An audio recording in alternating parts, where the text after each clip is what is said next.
I used to believe that if I worked hard and stayed kind, things would eventually get better. That's what my mom always said, just keep going. But now I'm 23, barely holding my life together, and I'm starting to wonder if better is just a myth people tell themselves to make it through the week. I live in a studio that costs more than it's worth, $950 a month for a cracked window, bad plumbing, and walls so thin I can hear the neighbors arguing about who finished the cereal. I was supposed to have a roommate, but she bailed 2 months ago, left a note and a half-empty bottle of cheap vodka. I work the overnight shift at a diner on 82nd, mostly pouring coffee for night drivers and the occasional guy who wants to tell me his life story in exchange for a $2 tip. My boss, Keith, started cutting my hours last month after I told him I wouldn't pick up his nephew's weekend shifts. That kid shows up late every night and smells like weed, but he gets a free pass because he's family. To top it off, my older brother Marcus is crashing on my futon. He lost his construction job, says it wasn't his fault, but I've seen the empties in the trash, the way he mumbles in his sleep, the way he started snapping at me when I ask about job leads.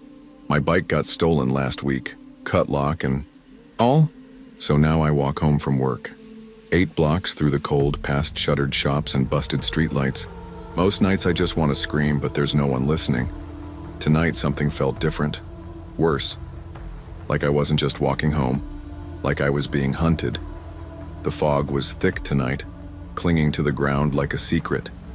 I zipped my jacket up to my chin and shoved my hands deep into my pockets. The tips of my fingers already stiff from the cold. My boots made soft crunching sounds over the icy sidewalk. But that wasn't the only noise I heard. Footsteps. Behind me. At first, I tried to convince myself it was just someone else headed home. This isn't a good neighborhood, but it's not a war zone either. People walk here, especially at night. But these footsteps matched mine, step for step. And when I slowed down near the closed bakery, they slowed too. I glanced over my shoulder. 2 men, hoodies pulled low, faces in shadow. Not talking, just walking. Too close. I told myself not to panic. Maybe they were just going the same way. Maybe I was being paranoid. But that survival voice in the back of my brain, the one my mom planted there when I was 12 and started taking the bus alone, was screaming. I picked up my pace, heart thudding against my ribs. The diner was 4 blocks behind me. My apartment was 4 blocks ahead. And these 2 strangers? They were still behind me. I spotted the 7-Eleven sign up ahead, glowing like a cheap lighthouse. Without thinking, I darted inside. It smelled like burnt hot dogs and mop water. I grabbed the nearest thing, a knockoff energy drink, and went to the counter. Hector, the overnight guy, barely looked up. "You good?" he asked, voice low.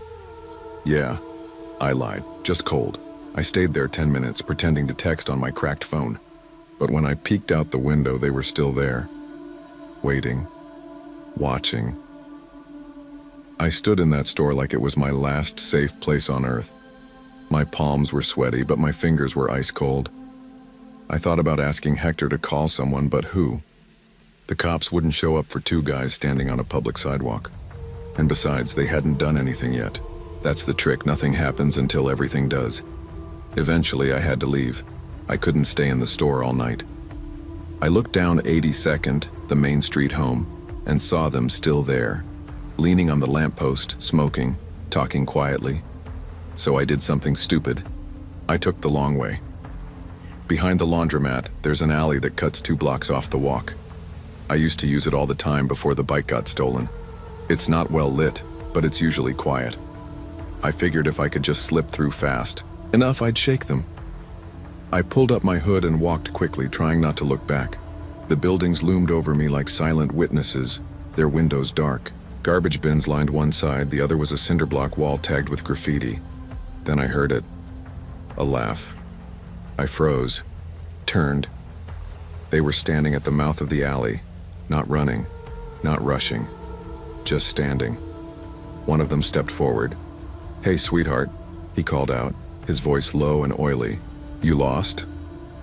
I backed up a step. My heartbeat filled my ears. "Where you headed in such a hurry?" I didn't answer.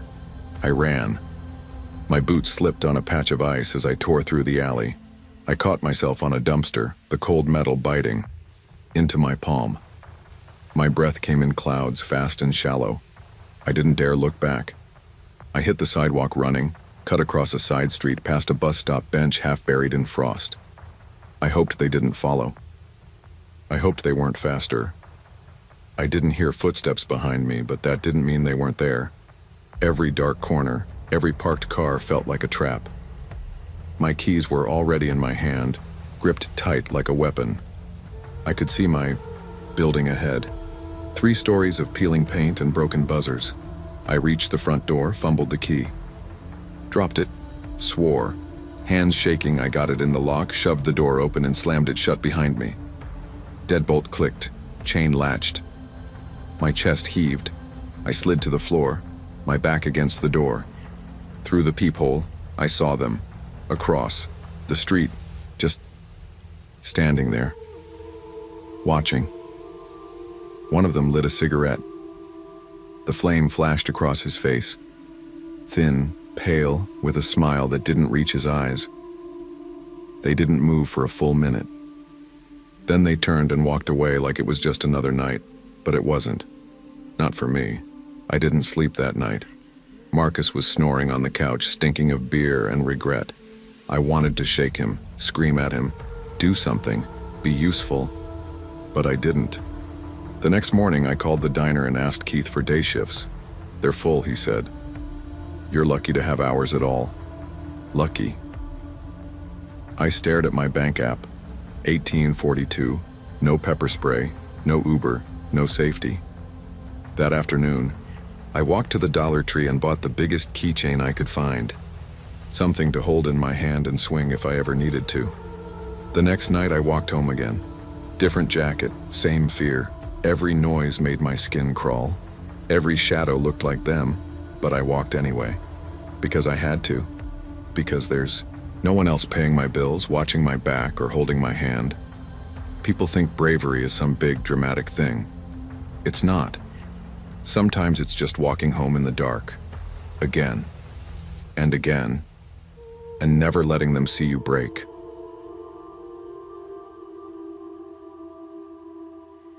How did it come to this? That's what I kept asking myself night after night, flipping stale Whoppers and dodging leering eyes through a grease-streaked drive-thru window.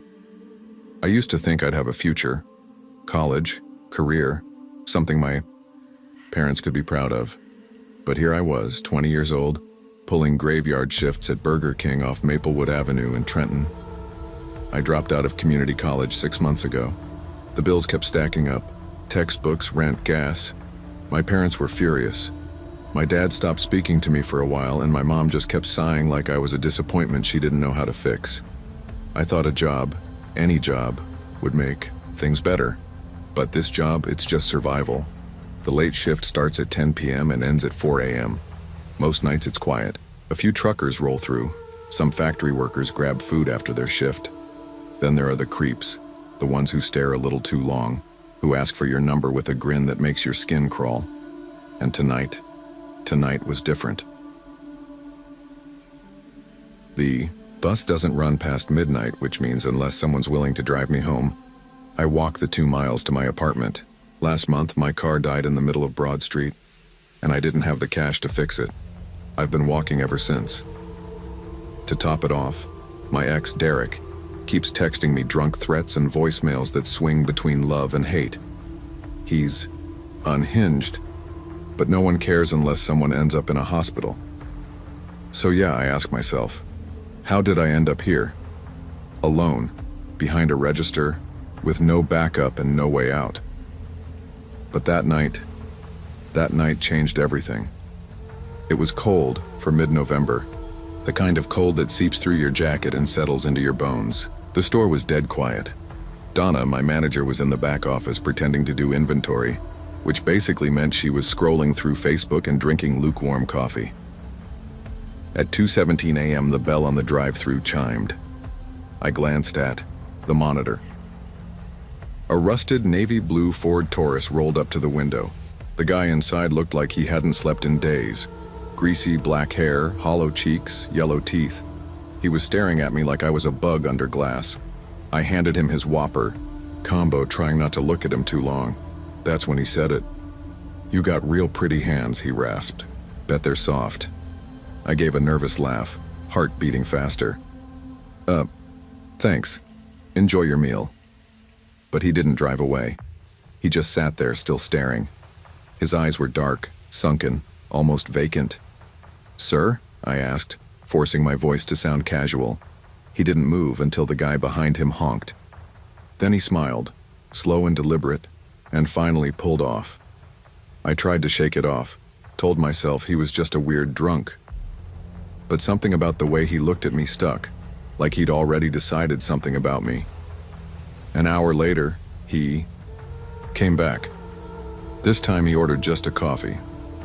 I opened the window, trying to act unfazed. "What's a sweet thing like you doing out so late?" he asked. His breath stank of booze. "You scared being here alone?" "I'm not alone." I lied. "My manager's here." He leaned closer. "Yeah? Where?" I didn't answer. He just smiled again. "I'll see you soon, pretty thing." Then drove off, and I knew he meant it. When I told Donna, she barely looked up from her phone. Probably just drunk. "Don't engage with him.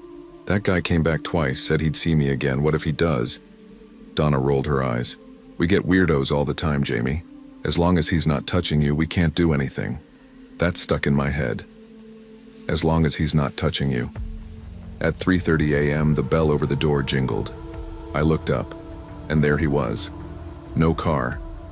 Just standing there in that yellowing overhead light like he belonged. He didn't speak right away, just looked me over. Then he smiled. "You look even prettier up close." I felt my stomach drop.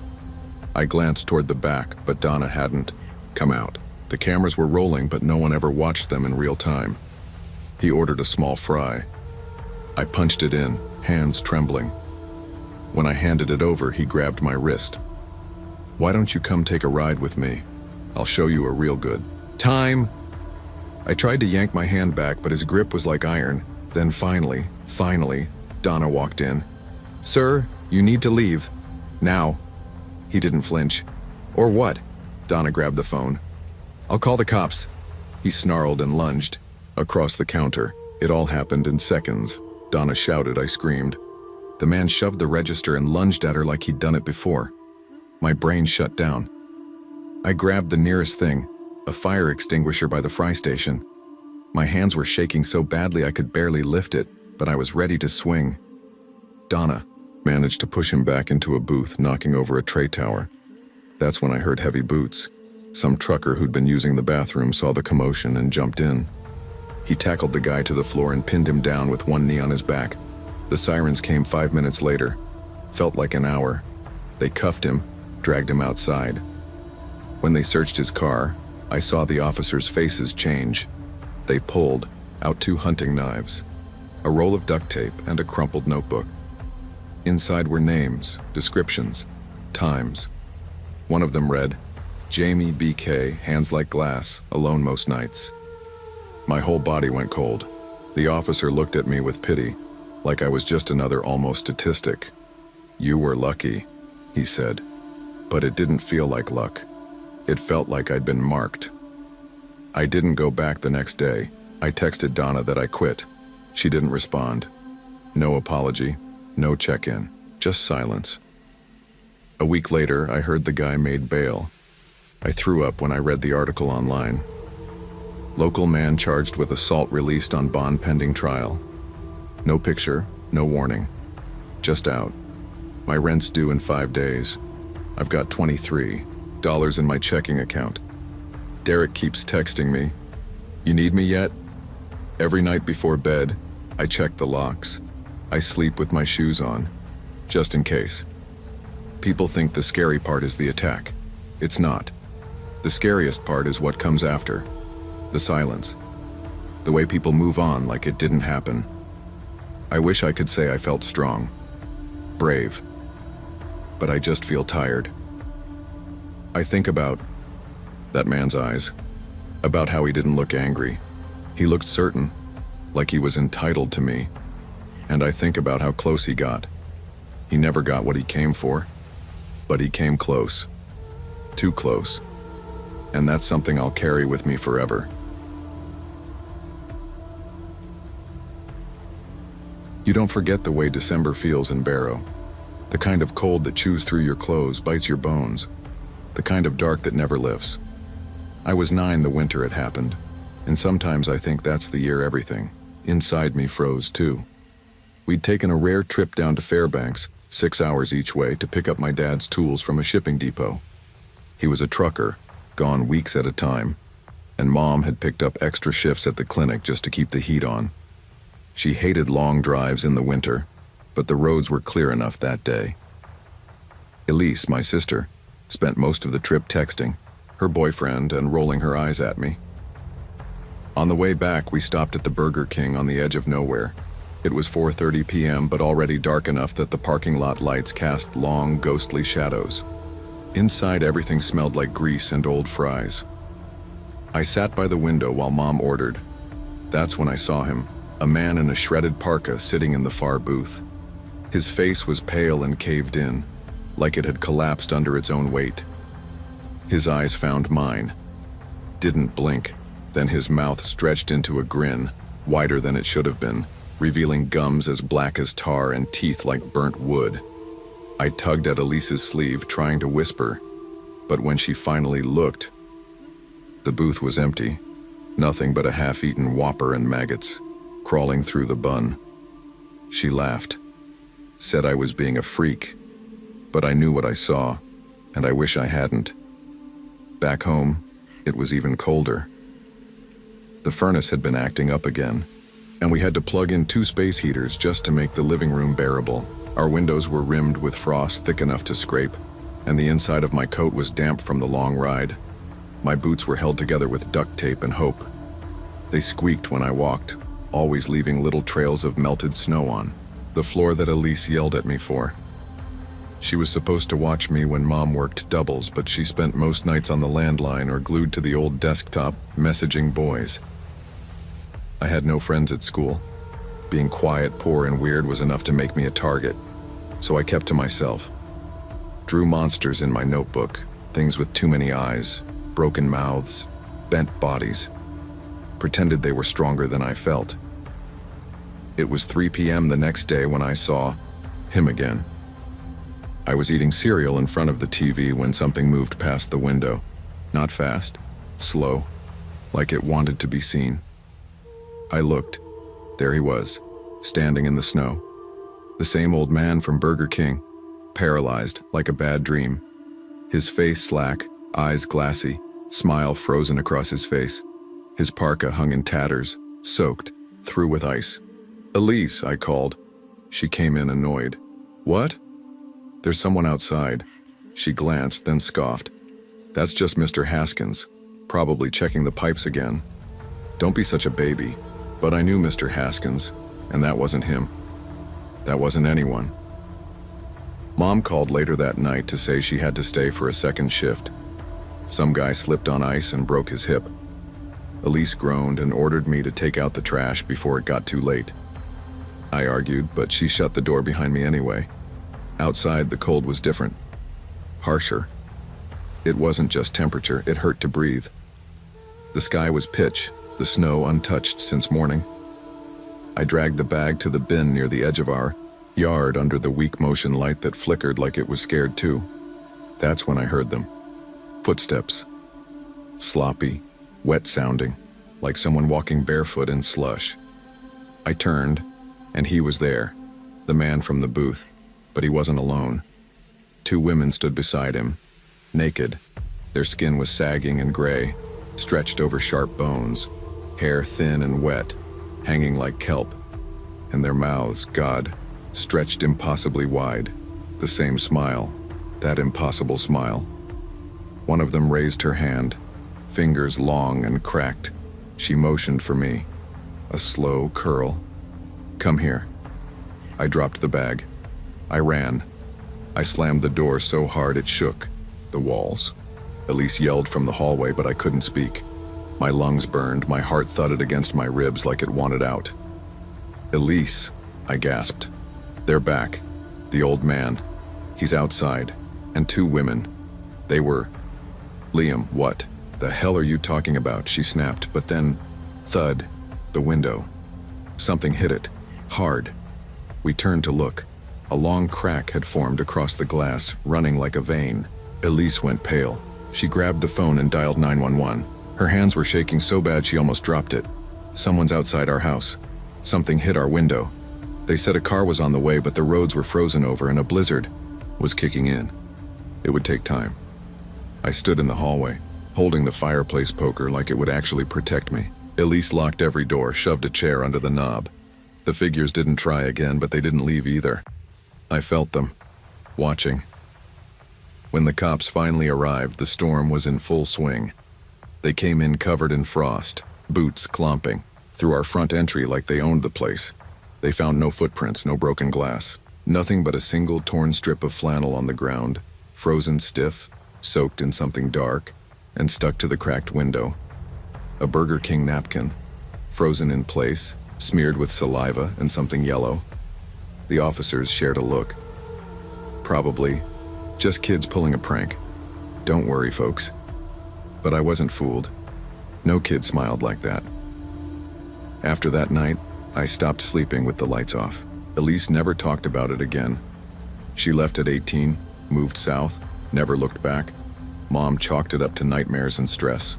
Said I needed to stop drawing monsters, but they never really left. Even now, as a grown man, I wake up sweating, convinced. I hear whispers by the window. I can't walk into a Burger King without checking every booth, and in the long winter nights when the dark hangs heavy, I still see them sometimes, just standing there, smiling.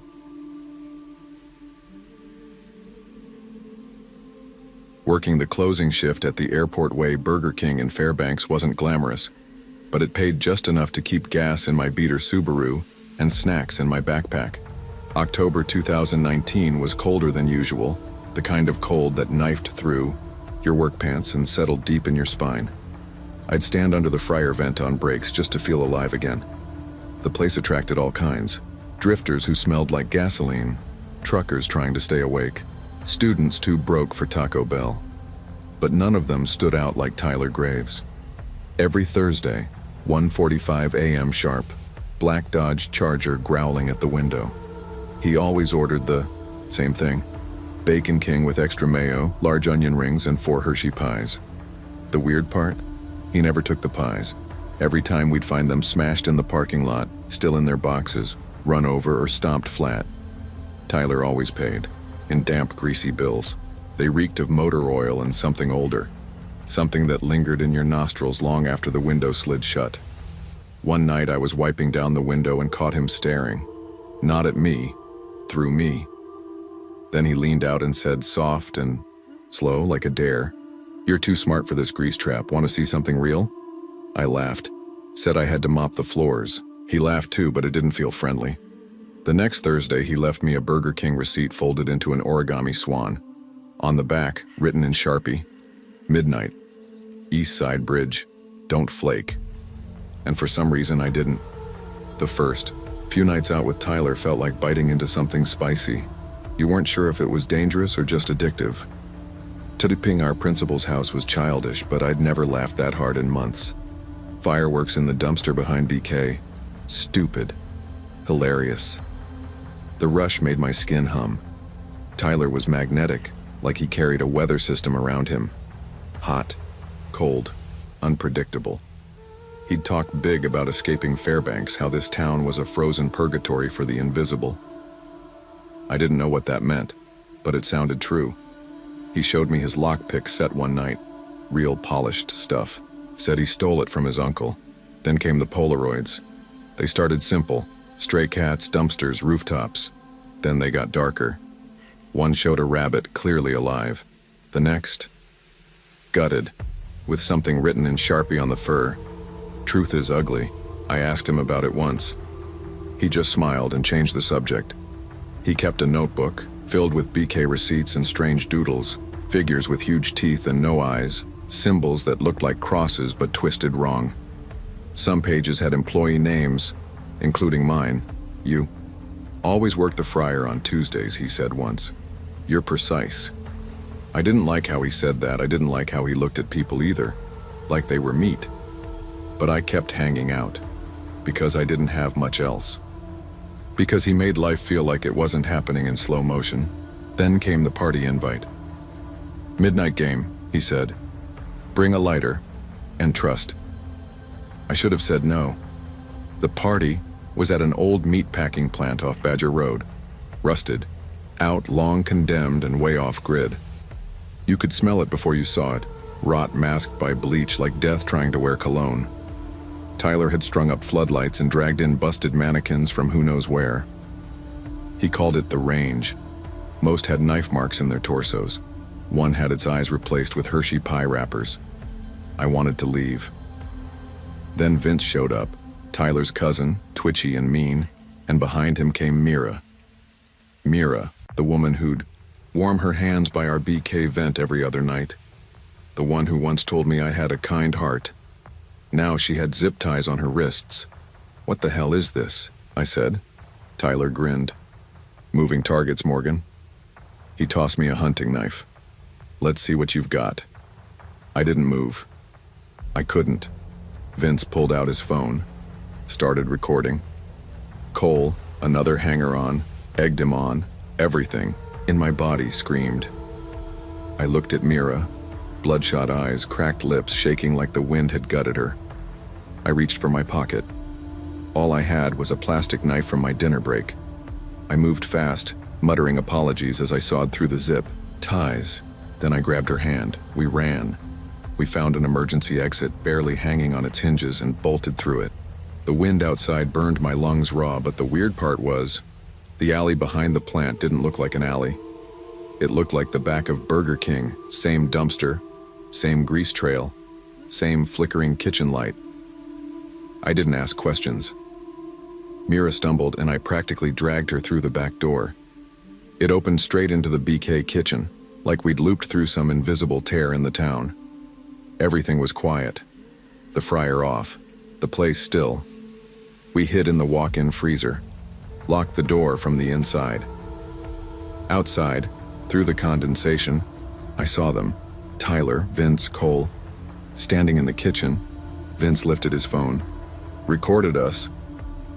Then Tyler stepped forward, pressed his palm flat to the freezer window, smiled.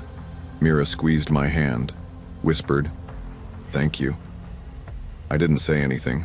I was too busy trying not to cry. The cops came an hour later. I had to call them twice. Mira was too cold to speak. They found the meatpacking plant. Inside, 42 used needles, a knife embedded in a mannequin. Tyler's notebook, pages full of BK employee schedules, mine circled in red. One page had a photo of me, working. The fry station taped to a dartboard.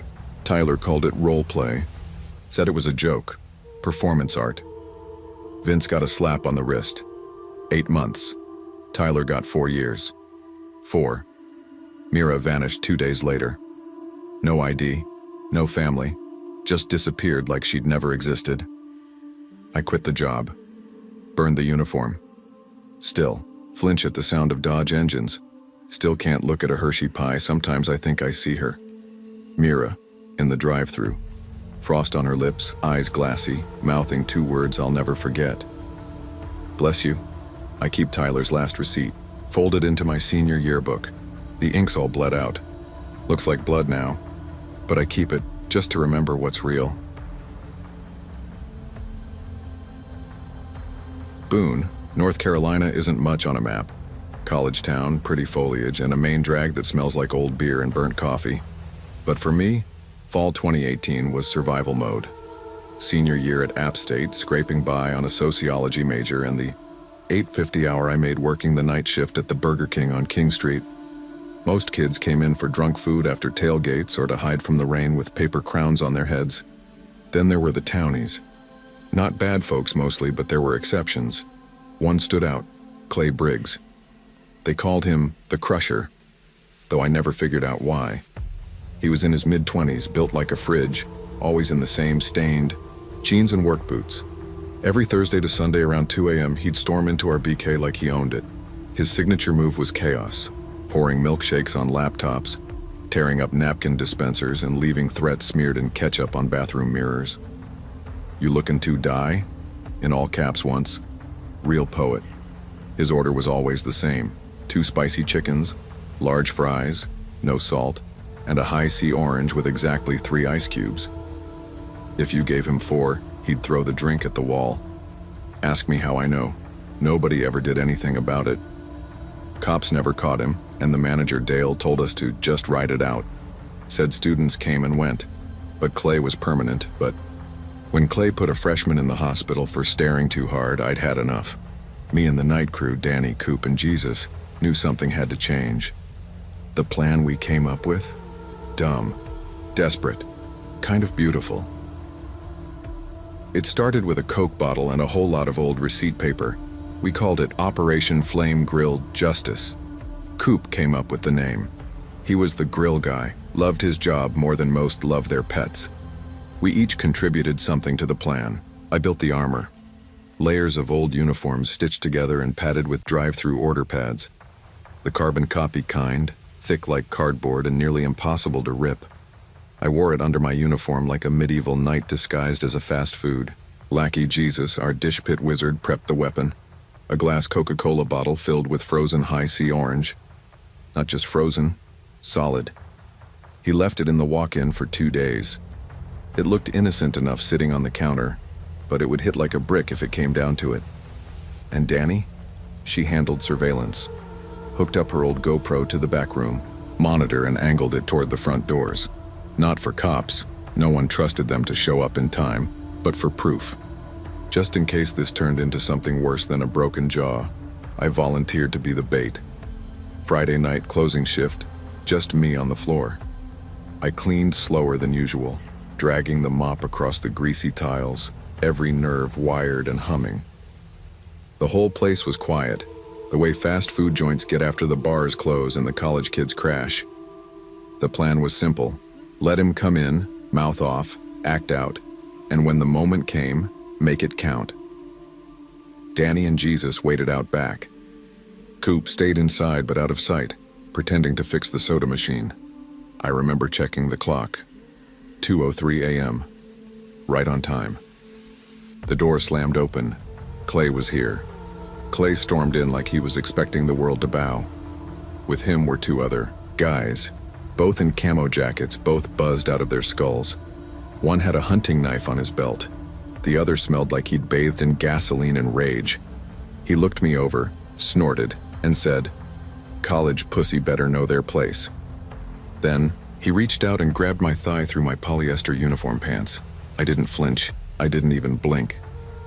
I grabbed the frozen high C bottle off the counter and smashed it against the register. It cracked in half, jagged glass glinting in the flickering fluorescent light. I pressed the broken edge to Clay's neck, hard enough to let him know I wasn't bluffing. "This Burger King," I said, "is a goddamn democracy." For a second, time froze. His friends stopped laughing. I could hear Coop shifting behind the counter, ready to jump in. Clay stared at me, face twisted between confusion and fury. Then he lunged. I dodged and shoved him backward with my armored shoulder. The order pads absorbed the impact, and I felt almost nothing. He went down hard, knocking a table clean over. I ran out the back, leading him toward the dumpsters. The alley behind the BK was dark and slick with fryer oil runoff. Clay followed, fists swinging. His camo guys stumbled after. This wasn't just a fight. This was war, and I wasn't done yet. The alley stank of sour grease and cigarette ash. I pivoted on my heel and caught Clay in the ribs with a steel fry basket, one of the good ones, straight from the dish pit. He let out a bark of pain and staggered back. One of the camo guys lunged at me, slipped on fryer sludge, and took a faceful of sauce runoff from a busted mayo packet. Then came the other one. He managed to land a punch, but it bounced harmlessly off the receipt armor. I grinned, high on adrenaline, and gave him a solid knee to the stomach. And just when I thought it was about to turn ugly for real, like hospital ugly, I heard it. Click, clack. That sound every American kid recognizes, a shotgun racking. A man stepped into the glow of the overhead light, older, maybe 50, wearing a crisp Burger King manager's shirt tucked into faded jeans. His name tag read Hank, but the stitching was old, the font wrong, like it hadn't been made this century. He looked at all of us, calm, patient. "Y'all are scaring off my customers," he said. The alley was empty except for us. Clay froze, face drained of color. "Shit," he whispered. "You work here now?" Hank didn't answer, just adjusted his grip on the shotgun and took a step closer.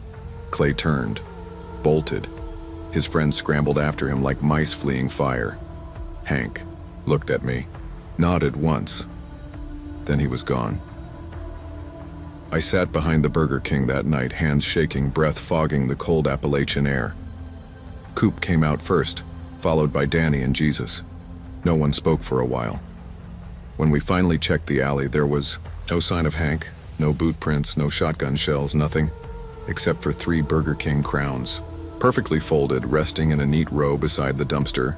Inside, the high C bottle, the one I shattered, was sitting on the counter again, reassembled. No cracks, still cold. And when Danny checked the employee handbook the next day, she found a new line at the bottom of the emergency procedures page. No exorcisms during peak hours. We laughed, but it wasn't a funny laugh. Clay never came back. Rumors said he took a job at a McDonald's 3 states over. I doubted he ever touched another spicy chicken. Now when I train new hires, I tell them about the grease traps, the soda mix ratios, and what to do when drunk students throw up in the lobby. But I also tell them, dead serious, if Hank shows up, make him a Whopper, no questions. And I still keep one of those crowns in my glove box. Not for luck, for respect. Because some shifts, the night shift doesn't just serve burgers, we serve warnings.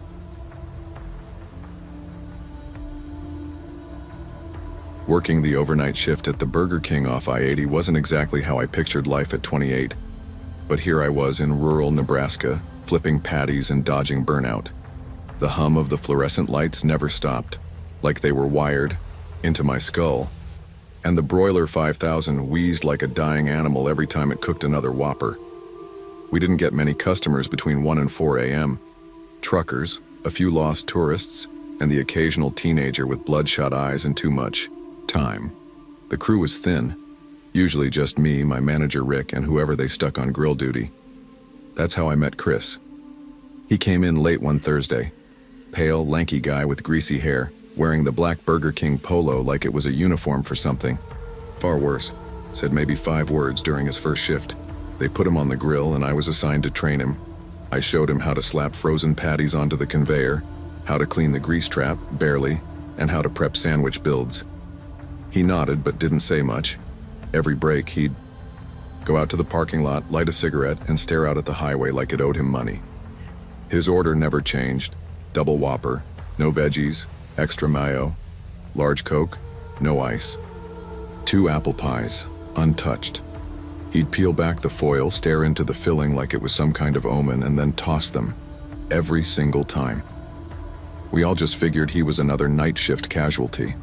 The kind who slipped through life's cracks and landed behind a fryer in the middle of nowhere. I'd seen it before. I didn't know then that Chris wasn't broken. He was planning something. The thing about working nights is your sense of normal starts to warp. You laugh at stuff that would make you flinch in daylight. Black humor becomes survival. So when Chris made his first joke, I didn't think much of it. We were scrubbing the broiler 5000 around 3 a.m., elbow deep in congealed grease. He looked over and said, "You think this thing could dissolve a body?" I laughed, a weird, dry laugh. "Only if they've been marinated in regret." Chris didn't smile, just nodded, serious. From there, the jokes came more often. Always dark, always delivered flat. "I bet the freezer could hold a couple bodies, just gotta stack 'em right. If you really wanted to poison someone, you'd do it through the mayo. No one checks the mayo." Again, I laughed, because that's what you do, right? You pretend it's all in fun. But each time, the laughter felt thinner. Then came the weird habits. He'd trace the small bullet hole in the drive-thru window with his finger like it meant something. Rick told us it was from an armed robbery back in '09, but Chris stared at it like it whispered to him. One night I caught him humming pumped-up kicks while cleaning the soda machine. Real slow, real soft. Still, I didn't say anything. Nobody did. We all knew people cracked a little on the night shift. The silence, the boredom, the shadows behind every corner. I told myself he was just weird, not dangerous. But then, one night while I was at the fry station, he leaned in close and whispered, "If they ever fire me, I'd make sure this place gets on the news." That was when my stomach turned cold. Didn't tell Rick right away. I told myself maybe Chris was bluffing, blowing off steam, but something about the way he said it, calm, like he'd already pictured it, stuck with me. Later that night, I stepped into the walk-in freezer to restock pies and just froze. I pulled out my phone and called Mia, my wife. Her voice came, through groggy and concerned. "What's wrong?" she asked. I told her everything. Chris's jokes, the bullet hole tracing, the threat. There was no hesitation. "Tell your manager. Now." Rick was in the back office, feet up on a crate of burger buns. Ex-Marine, usually didn't scare easy. He gave me that tired, seen-it-all look as I talked. But when I mentioned the bullet hole and what Chris said about the news, Rick sat up. "You're sure that's what he said?" Word for word. He rubbed his temples and muttered something about "not again." Then he asked me to write a report. Official-like. I could tell he was trying to stay calm, but his fingers trembled when he reached for the phone. Chris didn't show up the next night. I asked Rick if he was fired. Rick didn't answer, just told me to stay alert, double-check all exits, and keep my phone on me at all times. That was when the paranoia kicked in. Every time a car idled in the lot too long, I stared until it drove off. Every shadow behind the dumpster felt heavier. I started watching the door like it might burst open at any second, and deep down, I hoped I was overreacting. I wasn't. It happened 3 days later. Cops showed up just before dawn, cruiser lights painting the frosted windows red and blue. One of them walked in holding a folded piece of paper. The other followed Rick to the back. No one said a word. They searched for Chris's locker. I never looked inside myself. I figured he kept cigarettes, maybe a flask. But what they found made the blood drain from my face. A map of the Burger King, hand-drawn and labeled with all the exits, fire escape routes, blind spots in the cameras, then a list of employees' names. Mine had a check mark next to it. So did Rick's. So did Angie, the morning shift opener who had just come back from maternity leave, and a receipt. A real one, torn from a register. For 200 rounds of 9mm ammo, purchased 3 days earlier. They didn't say much about the arrest. Said Chris had been picked up off a rural road outside town. Gun was in the car. He'd written a letter, what they call a manifesto. But the part that still haunts me? One of the officers told me before they left. When we cuffed him, he asked if Jordan said anything else about him. I didn't respond, just nodded, lips dry, heart pounding. Rick took a week off after that. I gave my 2 weeks notice the same day. I wasn't going to die behind a fryer. I never saw Chris again, but sometimes I think I do. A black sedan in my rearview mirror that follows too long.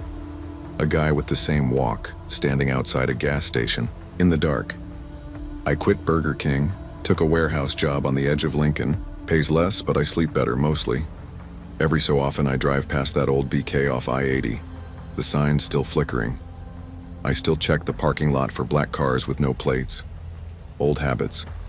The footage from the night Chris made that threat, accidentally erased, according to Rick, probably for the best.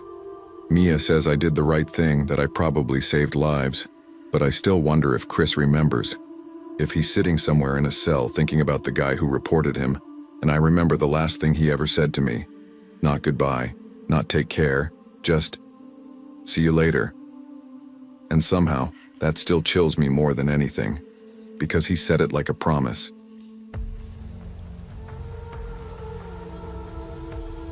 Back in 2015, I had a degree in philosophy from UC Santa Cruz, a mountain of student debt, and no clue what I was doing with my life. I landed at a 24-hour Burger King off Highway 99 in Bakersfield, California, where the sun never fully sets. It just simmers down to a dull orange burn. Nights there felt like limbo. Too late for the living, too early for the dead. My job? Midnight to 8 a.m., 5 nights a week. Fryer, register, grill, whatever Linda, our manager, needed. The place was a magnet for stoned college kids, tweakers, and truckers running on 3 days of no-DAWs. I kept my head down and my apron clean mostly. Jason showed up during one of those shifts, just walked in like he'd always been part of the crew. Tall, wiry guy with a faded Misfits tattoo crawling up his neck. First thing he said to me was, "You ever just want to deep fry your diploma?" I laughed harder than I should have. He picked things up fast, cracked dumb jokes while cleaning the grill, and always slipped me extra nuggets during break. Said it was the least he could do for a bro with a brain. We shared shift meals at 3 a.m. and he always ordered the same thing. Whopper Jr. No tomato, extra pickles. Large Dr. Pepper with exactly 7 ice cubes and 1 single onion ring. He never ate it, just moved it around his tray like he was solving a puzzle. For a while I figured I'd gotten lucky. Night shifts are lonely and Jason made them feel less like punishment. But weird people don't stay weird in the open. They drift into the shadows, and Jason was already halfway there. Jason had a friend, Tyler. I never saw him inside the store, only outside during Jason's extended smoke breaks. Tyler was the kind of guy who made you instinctively check your wallet after he left. Always wore a black hoodie, even when it was 98 degrees at midnight. I once asked Jason why Tyler never came in. He just shrugged. Guy's got anxiety, man. Doesn't trust corporate spaces. I didn't press. That summer was a blur of grease burns, busted ice machines, and drive-thru orders yelled through static. But in between it all, little things started adding up. The register came up short 3 nights in a row. $20 here, $15 there. Linda thought it was a system error at first. I wanted to believe that too. Then there was the switchblade. I found it shoved behind the ketchup packets while restocking the condiment station. Handle worn, blade sharp. I showed it to Jason, half joking. He grinned. That just for protection. This neighborhood's sketchy, man. He tucked it into his back pocket like it was no big deal. That's when the vibe changed. Jason still laughed, still cracked jokes, but it all felt off, like he was playing a part he was getting bored of. He started showing up late, looking wired, twitchy. And the breaks with Tyler got longer, sometimes 30, 40 minutes. I told myself I was being paranoid. Bakersfield wasn't exactly known for its saints, but I couldn't shake the feeling I was standing next to someone who treated this job like a cover. And I started watching him more closely. Not because I didn't trust him, but because I finally realized he didn't trust anyone. It happened on a Thursday. I was mopping near the front counter, trying to ignore the sticky sound my shoes made every time I took a step. Jason was on drive-thru. Tyler was pacing outside again, hoodie up despite the 90-degree night. Linda came in mid-shift. She never did that, said she had to check numbers. 10 minutes later, I heard shouting from the back office, Jason's voice. Then a thud. He came out holding his hat, his name tag barely hanging on. She caught me skimming, he said like he was talking about spilling a soda. Guess it's time to move on. I stood there like an idiot, mop dripping in one hand. Later, Dylan, he said, don't forget, philosophy majors always overthink shit. Then he winked, walked out the front doors, and disappeared into the night. Linda didn't say much, just told me to double-check the register and lock the safe at the end of the shift. I nodded, still hearing his voice in my head. The next few weeks felt hollow. The fryer still hissed, the broiler 5000 still wheezed like it had asthma, and drunk college kids still asked if we could make them a burger that tastes like regret. But it wasn't the same. The tension that hung in the air when Jason was around was gone, but so was the weird comfort. I figured that was it. Just another burnout who slipped through fast food and out the other side, until I saw his face on the news. It was a slow Tuesday. I was eating leftover chicken fries on my couch, scrolling my phone with grease-stained fingers when I saw the headline, Armed robbery at 7-Eleven. Former fast food employee among suspects. I clicked it so fast I nearly dropped my phone. There, he was, Jason. Same tattoos, same half smile, only this time it looked smug, like he was daring the world to be shocked.